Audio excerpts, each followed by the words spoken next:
Okay, so I'm in my car and I'm trying to steal a little bit of time to speak to parents and even schools, proprietors.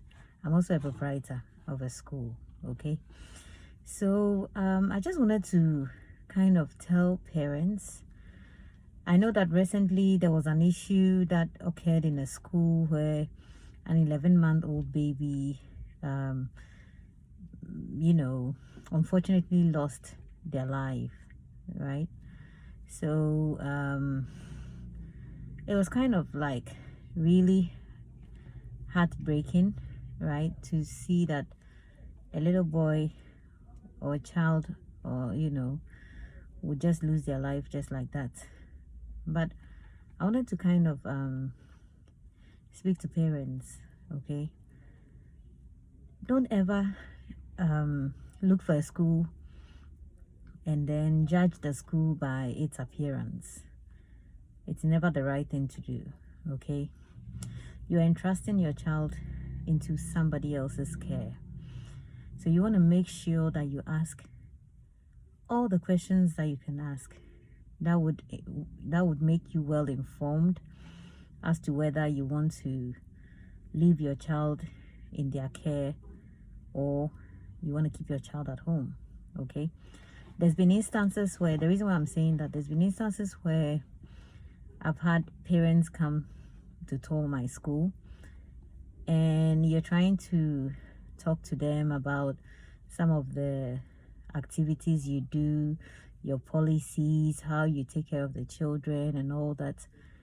And sometimes there's been instances where I've realized that the parent is not even listening to you, okay? Because the next thing they would ask is not a question about what you've just said, but then the next question is, how much is your fees?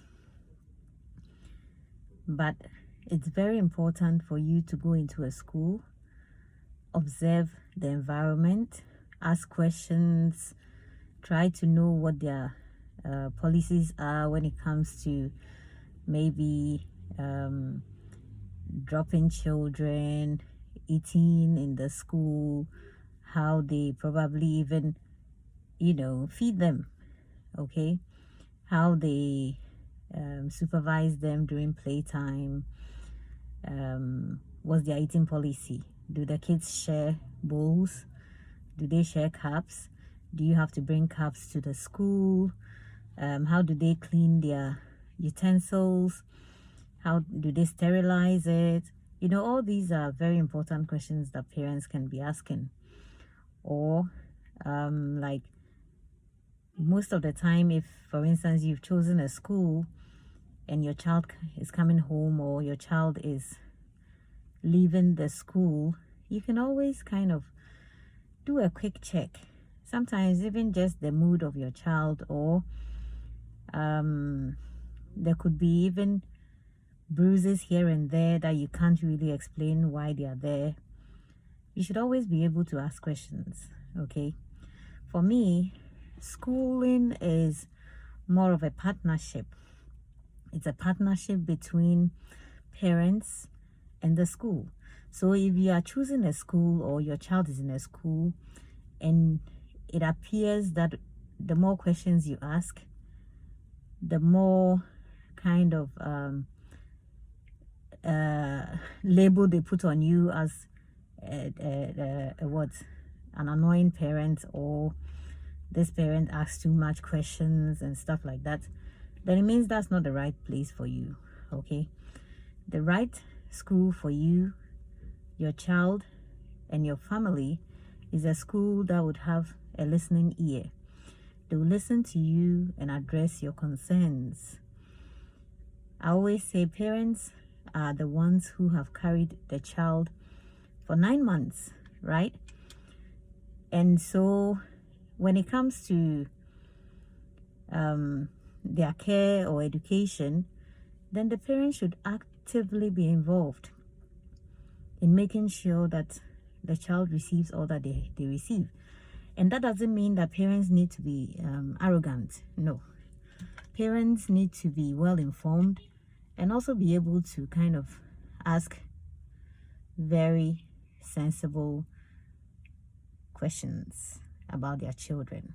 Okay, so you pick your child from school, and then probably there is something going on that is kind of negative, but because you are a parent who is kind of passive and just think of dropping your child somewhere so you can go and work and get the money and then come pick them from school and take them home, and always what you think about is dropping your child and just going to get the money that you need to get, then there will be instances where certain things will be kind of erupting, like negative occurrences, right? For instance, there could be some emotional damage going on with your child in the school, where the child is probably not being supported effectively when it comes to maybe other children bullying them, or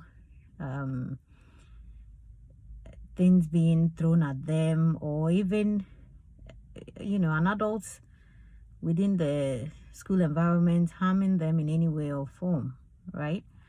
So if you're a parent who is very observant, then there are certain things that when you see and you're not too sure what they are, go ahead and please ask the school. Don't wait until it's too late. Don't wait until it's too late, because the more you ask questions in your head, the more questions you have that are not answered, right? So you want to make sure that any doubts that you have regarding an incident with your child is eradicated by you asking questions.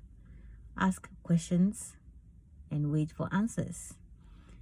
I always say, if you ask a school a question and they never get back to you, if it's not once in a while forgetfulness, then it means the school is hiding something. Okay? Be bold. Don't be arrogant. Arrogance is not the right way, because for me, when you come to my school, I'm very down to earth. I'm on the ground playing with the children. My teachers don't feel intimidated because I work with them. If you come and I'm sweeping, it means you, the employee, too, you have to be sweeping, right? And you can't make the environment dirty whilst the proprietor is also trying to make the environment clean by doing it herself, right? So everyone is hands-on, and I kind of lead by example. And if there is any situation that is kind of alarming, I try to address it right away, because the more you leave things to just hang, then they escalate, right? So, I mean, it could be anything. It could be anything that led to the death of that child. It could be that even it was kind of rearing its head, and then people ignored what was going on, and then it went to the next stage where the child had to lose their life, right? So for it not to get to that stage, is always very important for parents to do their job, for proprietors and owners to also be very observant, and then if someone is not fit to work within a school or in an environment or take care of children, they need to be sacked, right? Why keep people in a school or working with children when you know very well that they are not fit to work with the children, right? Because sometimes even just the utterance, an interaction between a teacher and a child should tell you whether that teacher has that patience to be able to work with that child, that age group. So if you don't have that patience to be able to tolerate certain childhood behaviors that are kind of normal, children throwing tantrum, sometimes some of them are normal. It's not all the time that every childhood behavior that is kind of negative should be regarded as something really, really bad. Okay, For instance, when I watched the video of the child carer feeding the child, and I'm thinking, what? Why that? Is that how to feed a child? Even if the child doesn't want to eat the food at that time, they could eat the food later. Or just maybe inform the proprietor or whoever is the head that this particular child doesn't want to eat their food these days. So what do I do? Or, oh, let's find out from the parent if the child is not well, or, you know, you don't label a child that, oh, this child doesn't like eating, so I'm going to force them to eat. No, you know, not at all. Because in the video, for me, the child really choked on whatever they were eating, and that could have been avoided. I was so mad when I watched it, and I thought, what? How can that be allowed in any school? You know, and if there are CCTVs, then someone should have seen something. I'm sure that wasn't the only time that carer was doing that. I'm sure she's been doing it, right? Yes. So please, parents, pay particular attention to certain things when you pick your children up or you send your child to a school. Pay attention to their interactions, their mood, how they relate to other people, certain mannerisms, you know. And then sometimes when you're giving them a bath, always check out for bruises here or there that are not explained, because it's always fine. There are times that a teacher may probably not see that a child got hurt because it's something small, but if it's something frequent, it's always good to ask, right? It's always good to ask.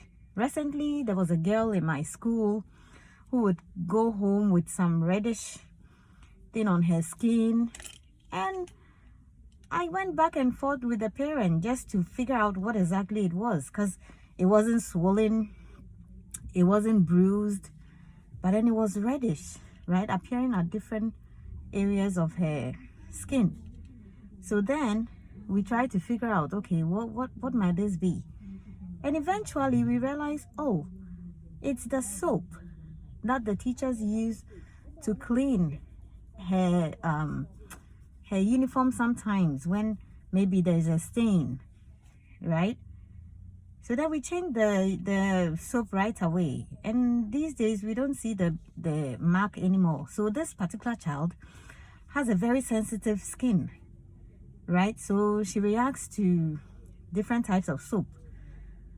So we had to change it just for that child so that we can know whether it's the soap or it's something else, you know. And I'm very particular, because the next thing I would want to know is what is going on, you know. So please, parents, feel free to work with the proprietors of your school and the headmistress and the directors and whoever is in charge of your child's school.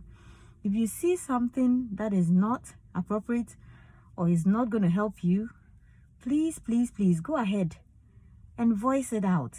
And don't voice it out rudely. Because for me, I think the worst case scenario is for you to be rude to the school and then expect them to kind of give you the answers that you need. Okay? So just go in with a good attitude and just inquire. Just find out. Please, I found this on my child, and nobody gave me any prior information about it. Does anyone know what happened, or, you know, what probably caused it? There's nothing wrong with that, okay? And then parents, one other thing, like when due to what I'm saying, I'm not kind of trying to say that when you pick up your child, ask them who beat you today or who did this to you and all that. No. I know some parents do that. Immediately they pick their child up in the car, the first thing they ask, who did something to you? did this person do that to you? Or who hit you today? Or who beat you today? No, no, no, no, no, no, no. It's wrong. The first question you should ask your child is, how was your day? What did you do in school? Did you play? And trust me, if there is something negative, the child will tell you in the midst of the discussion. You know, but when you go with the negative first, it means that every time the child is looking for that negative thing going on so that they can tell the mom or the dad.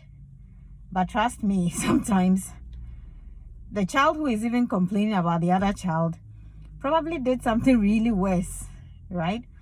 So always think of the fact that, okay, what about if my child also did something worse, you know? So always go with a general question instead of a directed negative question, okay?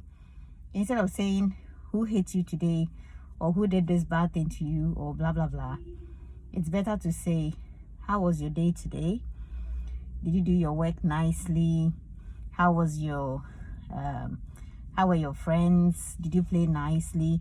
And once you're asking that, you realize that your child will say, this one hit me. And I didn't mind them, and blah, blah, blah. So whilst you're asking the questions, your child will volunteer and tell you everything that they have to tell you. But if you psych their mind up to telling you the negative things first, then every time they'll look for the negative thing to tell you. And sometimes, trust me, some of them are not even like that, right? So please, let's pay more attention to our children. When you're sending them to school, don't think that because you are paying the school, you just dump them and go because you are in a hurry to go to work.